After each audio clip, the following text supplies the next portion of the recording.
পিতা পুত্র পবিত্র আত্মার নামে আমেন। পাপ আমাদের ঈশ্বর থেকে বিচ্ছিন্ন করে, কিন্তু যিশু সেই বিচ্ছিন্ন সম্পর্ক আবার পুনরুদ্ধার করেন। যিশুতে মৃত্যু শেষ নয়, বরং ঈশ্বরের সঙ্গে চিরন্তর মিলনের পথ। যিশু মৃত্যুকে জয় করে আমাদের জন্য এই মিলনের পথ খুলে দিয়েছেন।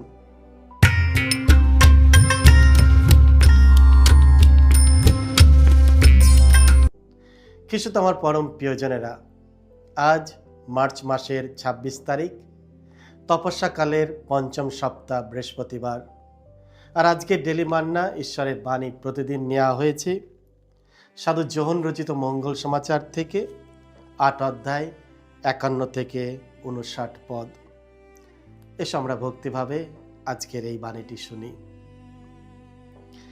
যিশুর আগমনে আব্রাহাম গভীর আনন্দ পেয়েছেন। যিশু একদিন ইহুদিদের বললেন, আমি তোমাদের সত্য সত্যই বলছি, কেউ যদি আমার বাণী মেনে চলে তবে তাকে কোনোদিন মৃত্যুর মুখ দেখতে হবে না। তখন ইহুদি ধর্মনেতারা তাকে বললেন, এইবার আমরা বুঝতে পারছি যে আপনাকে একটা অপদূত পেয়েছে। স্বয়ং আব্রাহাম মারা গেছেন, প্রবক্তারাও মারা গেছেন, আর তবু আপনি কিনা বলছেন কেউ যদি আমার বাণী মেনে চলে তবে তাকে কোনোদিন মৃত্যুর অভিজ্ঞতা পেতে হবে না। আপনি কি তাহলে আমাদের পিতা আব্রাহামের চেয়েও বড়? তিনি তো মারাই গেছেন, আর প্রবক্তারাও তো মারা গেছেন। আপনি নিজেকে কি বলে দাবি করছেন?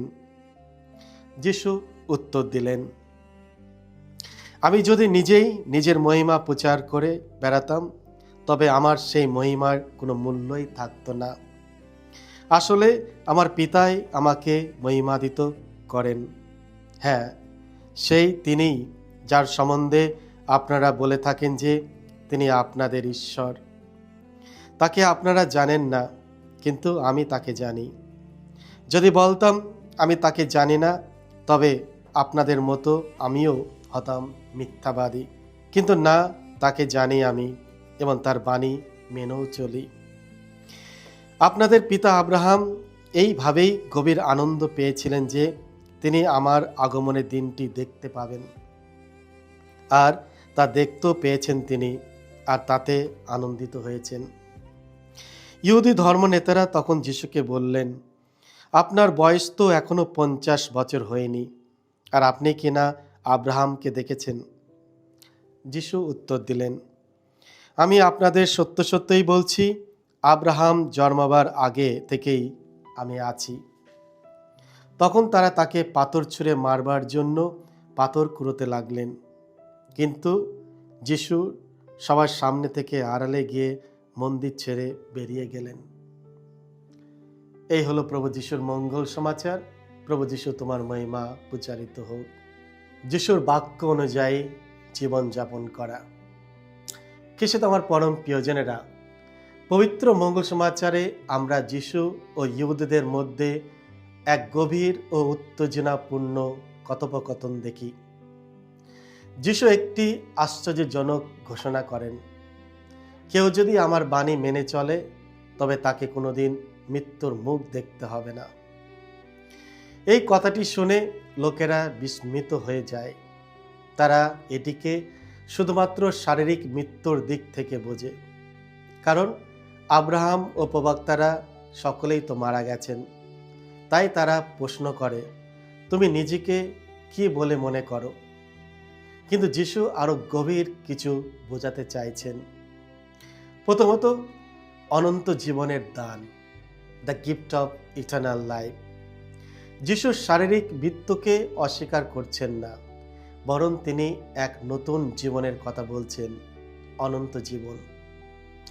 অনন্ত জীবন কি? যিশু পরিষ্কারভাবে জানিয়ে দেয়, যারা তার বাক্য শোনে, তাকে বিশ্বাস করে এবং তার সত্য অনুসারে জীবনযাপন করে, তারা আধ্যাত্মিক মৃত্যুর সম্মুখীন হবে না, অর্থাৎ তারা ঐশ্য জীবন লাভ করবে। পাপ আমাদের ঈশ্বর থেকে বিচ্ছিন্ন করে, কিন্তু যিশু সেই বিচ্ছিন্ন সম্পর্ক আবার পুনরুদ্ধার করেন। খ্রিস্টতে আমার পরম প্রিয়জনেরা, মৃত্যু শেষ কথা বলে না। যিশুর ক্রুশ মৃত্যুতে তিনি মৃত্যুকে জয় করেছেন এবং ঈশ্বরের সঙ্গে চিরন্তর মিলনের পথ খুলে দিয়েছেন। দ্বিতীয়ত, knowing Jesus beyond human logic.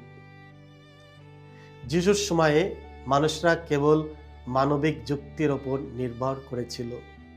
তারা যিশুকে আব্রাহাম ও প্রবক্তাদের সঙ্গে তুলনা করেছিল। কিন্তু যিশু আমাদের আহ্বান করেন বিশ্বাসের দিকে, শুধু যুক্তির দিকে নয়। আমরাও অনেক সময় একই কাজ করি। আমরা ঈশ্বরকে সীমিত বুদ্ধি দিয়ে বোঝার চেষ্টা করি। যখন কিছু বুঝতে পারি না, তখন তার পরিকল্পনা নিয়ে সন্দেহ করি এবং আমরা পুরোপুরি বিশ্বাস করতে দ্বিধাবোধ করি। কিন্তু বিশ্বাস মানে হলো ঈশ্বরের সত্য, যা আমাদের বোঝার চেয়েও বড়, তা মেনে নেওয়া। আব্রাহামের পূর্বে আমি আছি। Before Abraham was I am. যিশু বললেন, আব্রাহামের জন্মবার আগে থেকেই আমি আছি। এখানে প্রভু যিশু তার ঐশ্বরিক পরিচয় প্রকাশ করেন। আমি আছি হলো ঈশ্বরের নাম। যিশু কেবল একজন শিক্ষক বা প্রবক্তা নয়, তিনি নিজেই ঈশ্বর, যিনি আমাদের মাঝে উপস্থিত।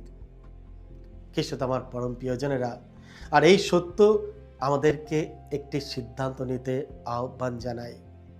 আমরা নিরপেক্ষ থাকতে পারি না। হয় আমরা তাকে বিশ্বাস করব, নয়তো প্রত্যাখ্যান করব। যিশুর বাক্য অনুযায়ী জীবন। যিশু বললেন, কেউ যদি আমার বাণী মেনে চলে, এটাই মূল বিষয়। অনন্ত জীবন শুধু তার কথা শোনার মধ্যে নয়, বরং তা জীবনে বাস্তবায়ন করার মধ্যে।